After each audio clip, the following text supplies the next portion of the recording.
Chapter 1. Vacant.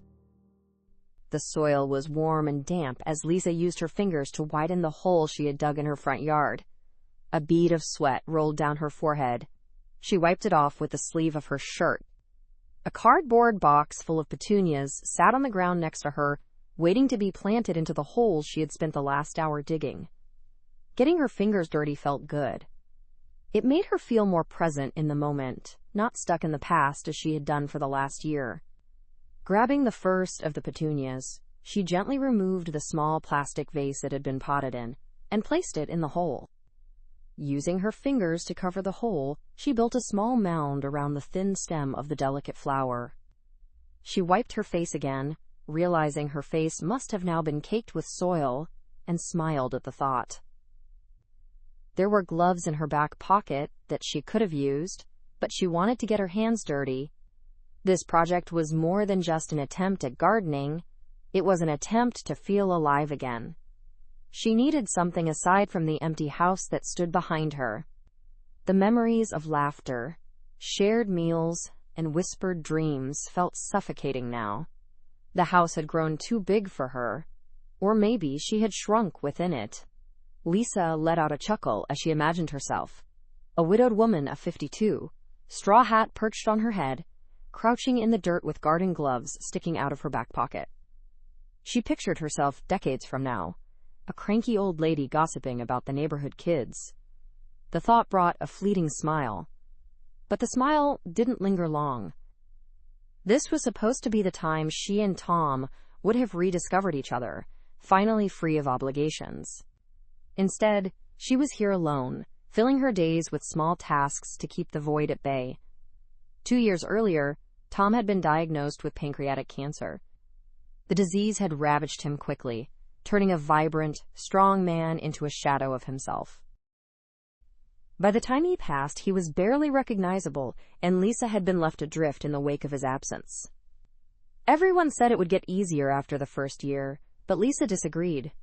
Some days felt harder than the last, as though grief was compounding rather than fading. She felt the familiar sting of tears and clenched her fists, pushing the sadness aside. The last thing she wanted was to retreat into the dark rooms of the house again, burying herself in bed until exhaustion numbed the pain.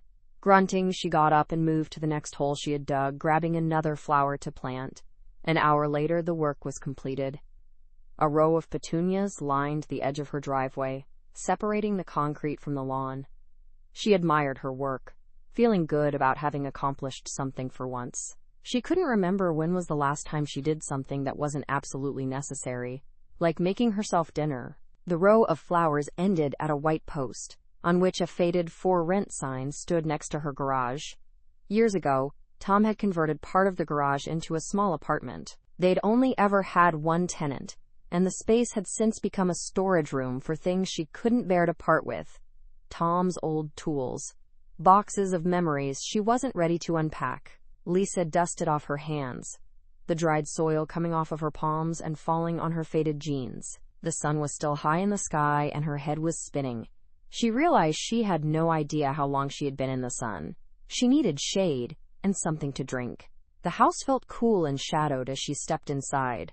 The transition from bright sun to dim interior was jarring, and her mood dipped almost instantly. She sat the straw hat on the counter and sighed, stopping to stare at the small breakfast nook that stood next to the kitchen counter. It was there that her and Tom had sat many mornings, talking about life, future, and everything in between. It was also there that they talked about Tom's final wishes, his desire to be cremated, his ashes being spread on a meadow outside of town where they had shared their first kiss, and where a few months after that they had, at twilight and away from spying eyes, made love for the first time on a picnic blanket.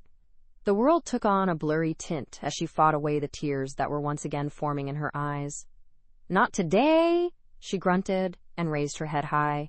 She walked over to the refrigerator and grabbed a pitcher of iced tea that she had made earlier, making her way back outside with a glass tucked under her arm. Sitting on the patio, on her second glass of iced tea, she felt the darkness recede again, like it was something that couldn't follow her out of the house into the sunlight. The feeling of being old took her over again as she thought about what she was doing. Here she was, sitting on her patio, with a pitcher of iced tea, staring out into the garden. To break the mental image, she kicked off her shoes and socks, letting the air caress her bare feet that she raised up on the patio railing. Confident that being on the patio with feet perched up on the railing made her seem younger, she tipped the straw hat down to cover her eyes, leaned back on the chair, and dozed off. A vibrating sound brought her out of her nap, and it took a few seconds for her to understand what was making it. Her hand reached out to the phone she didn't remember bringing outside with her, and lifted it off the small patio table where it sat next to the pitcher. A number she didn't recognize showed up on the screen, with a Los Angeles area code. She looked at the number for a while, then put the phone back down. It was most likely a scam phone call anyway, she figured. After a few more buzzing vibrations that demanded her to pick up the phone, the call ended. Satisfied that it was nothing important, Lisa closed her eyes again, trying to summon back the relaxing sleep that she had just been brought out of. The heat of the day made her feel slow and lazy, and giving into that nap again felt like the right thing to do. The phone started to vibrate again, with the same number at the top. This time, Lisa felt annoyed. Why would someone need to talk to her from Los Angeles? That was so far away from her. Hello? She spoke to the phone. Oh, hi. Hello. A voice spoke on the other end of the line. There was something odd about that voice. I was calling about your apartment. My apartment? Lisa asked, confused. Yes. Is it still available? The voice continued with a tone that still didn't make sense to Lisa. Lisa paused, trying to gather her thoughts, trying to figure out what this stranger from Los Angeles wanted. Are you still there? The voice asked, and Lisa finally understood why the person sounded so strange. She could hear it from the phone and from somewhere not too far from her. She looked up and saw a figure standing at the edge of her driveway, in front of the faded "For Rent" sign. It was a young man. His back was to her, and he clearly hadn't noticed her on the patio. She lowered her feet from off the railing and lifted the straw hat to get a better glimpse of the man standing there. He seemed tall, with blonde, slightly curly hair that was messy, even from a distance. He wore a hoodie that seemed a size too large for him, and a size too thick for the hot summer day. On his back hung a backpack that was bursting at its sides with whatever was in there. I'm here, right behind you, Lisa replied finally, watching the man closely. At that, they seemed to stand up more straight, glancing around to their sides but still not turning around so that they could see Lisa on the porch. What? The man asked over the phone and from the front of the driveway. Lisa hung up the call, got up from the chair, walking off the porch toward the young man. They were looking at their phone, confused, clearly not understanding why the call had been disconnected. I'm right here, Lisa told the young man, who almost jumped at the sound of her voice and quickly turned around. He wasn't quite as young as everything about him seemed to suggest, but Lisa guessed the man must have not been more than 25, if even that. Large glasses sat on his face, his blonde curls hiding part of his face. Oh, you scared me, he said, and gave a nervous laugh and flashed a smile, revealing the whitest set of teeth Lisa had seen in a while. There was something about that smile that made Lisa's heart take an extra beat. This young man, almost like still a boy, in front of him, was messy, poorly dressed, wearing glasses that looked like he borrowed from his grandfather. And yet, when he flashed that smile, it's like something changed on his face, showing a different side to him. Sorry, didn't mean to do that, Lisa told the young man. You were interested in the apartment? Ah, yes, I am, the young man said, his voice full of youthful excitement. I am interested in your apartment. I need to rent an apartment to live in. Lisa smiled at him. Well, that's what most people who rent apartments use it for. The cheeks of the young man grew a shade more red. Yes, I guess they do. Can I see it? Well, you can. However, I have to warn you that it hasn't been rented in a while and it's full of stuff and probably dusty. Oh, that's completely fine. I don't mind boxes or dust. Well, maybe I mind dust, you know. Lisa chuckled. Most people do. I'm Lisa, she said, extending out her arm. Oh, God, I'm sorry. I'm supposed to introduce myself first, aren't I? He stumbled, then, after a brief silence, awkwardly reached out to shake her arm. You know, you still haven't actually introduced yourself, Lisa says, letting go of his arm. Oh, you're right. My name is Christopher, but most people call me Chris. Do you have a last name, Chris? if you're going to rent out my place, I'd like to go with a little more than just Chris. Christopher Robin Carter. Well, nice to meet you, Christopher Robin Carter, Lisa said with a smirk on her face. Yeah, I know what you're thinking, Chris said, looking embarrassed. My mom was a huge Winnie the Pooh fan, hence the name. Gotcha. Shall we tour the place? I gotta warn you, it ain't no 100-acre wood, so don't get your hopes up. Chris groaned, but there was again a hint of that smile, partly hidden by the messy hair. There was something about the young man that Lisa found intriguing. She led him around the garage to a small, nondescript door facing the house and opened it. You don't keep the door locked? Chris asked. No need to. Nothing happens in this town, ever, Lisa replied, stepping into the small unit and flicking a light switch to her side to turn on the lights. The unit was simple. A small living area with a kitchenette, a small table with 2 folding chairs, and a couch that was barely visible from under the boxes that Lisa had stacked around it. A TV sat on the wall on the other side. A door led to a small bedroom from the living area. Well, this is it, in all its dusty-as-hell glory, Lisa said, spreading out her hands in a grand gesture. There's a small bathroom with a shower that you can get to from the bedroom you can go check out. This is perfect, Chris exclaimed with a wide smile. I'm not sure that's the word I'll take it. You don't want to see the bedroom and the bathroom? Lisa asked, confused. Why would I? I assume they are in working order, are they not? They are, Lisa replied. I just thought you'd want to. Chris interrupted her by laughing, a warm laugh that brought a smile on Lisa's face. It honestly is perfect. I need it for 6 months, and during that time, I'll be focused on my work.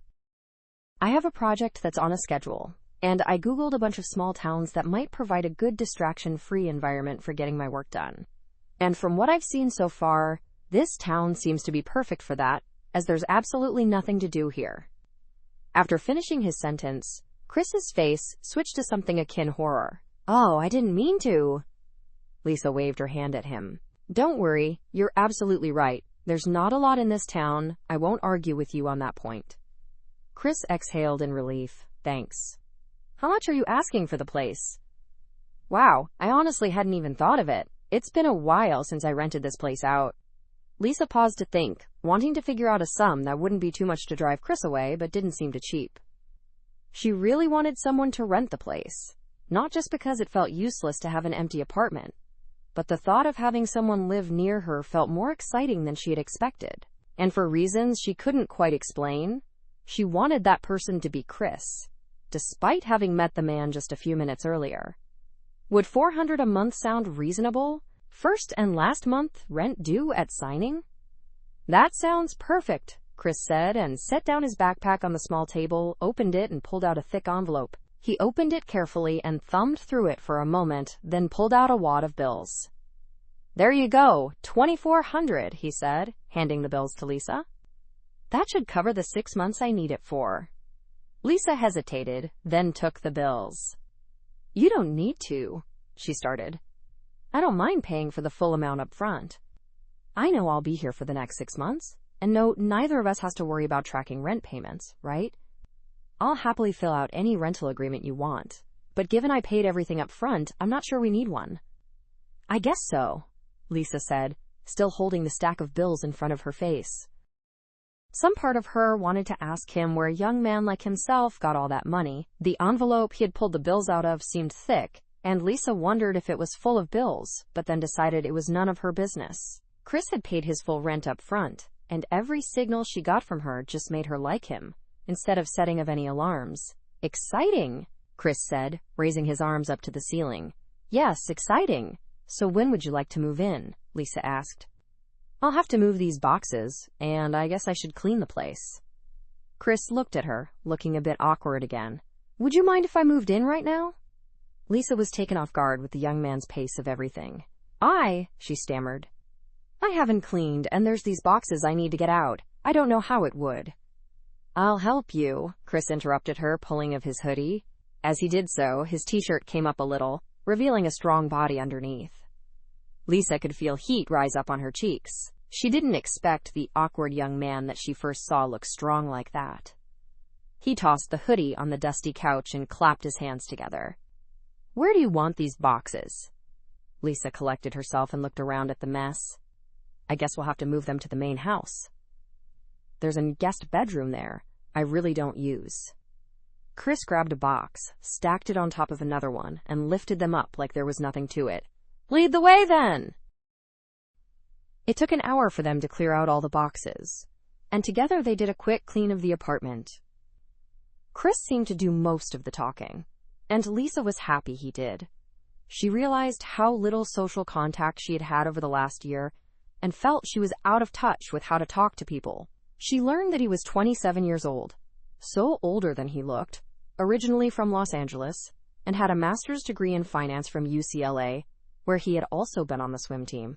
The last bit explained why he didn't seem to even break a sweat while carrying 2 boxes at a time, while Lisa huffed and puffed a single box in her arms, getting to the guest bedroom in the dark house. When the apartment was cleared of boxes and most of the dust and cobwebs, Lisa had to admit it looked nicer than she remembered. There were 2 large windows on the walls that let out the sunlight, combined with a sunlight at the top that made the whole place gleam in golden light. It seemed like a stark contrast to her dark house. Chris looked around, a satisfied smile on his face, strong arms crossed in front of his chest. This will be perfect, he beamed. When will you be bringing in your stuff? Lisa asked. Chris walked over to the small table that held his large backpack and patted it gently. This is it. I don't have anything more. Really? Just the backpack? Chris smiled. I travel light. Like I said, this is only for a short time. I will have a few boxes of work documents shipped here in a few days, but other than that, there isn't anything else. Huh, well, you do you, Lisa said. Chris seemed to live such a different life than her. She had barely left her hometown except for the 4 years that she attended the state college, and even that was less than 30 minutes away, in a city barely larger than her hometown of 10,000 people. Even when she went to college, it took a full van full of her belongings, even though she could have come back almost daily to her old room in her parents' house. Now there was this quirky young man who had his life in a backpack and was determined to survive with that for 6 months, not to mention the thick envelope of cash. She shook her head to bring herself out of her musings. What else do you need to get set up? She asked. There's nothing but a light in the fridge. That's okay, Chris replied, flashing again the smile that she was beginning to really enjoy. I don't have my work documents yet, so I'll use the time until then to explore this quaint little town of yours, and I'll start by finding a grocery store to stock the fridge. Let me know if you need anything, will you? I will, and thanks again for taking me in, Chris said, and to Lisa's surprise, stepped in to give her a hug. It took her a second to react, and she gently tapped him on the back, not knowing what else to do. Sure thing, she replied awkwardly. I'll leave you to it now.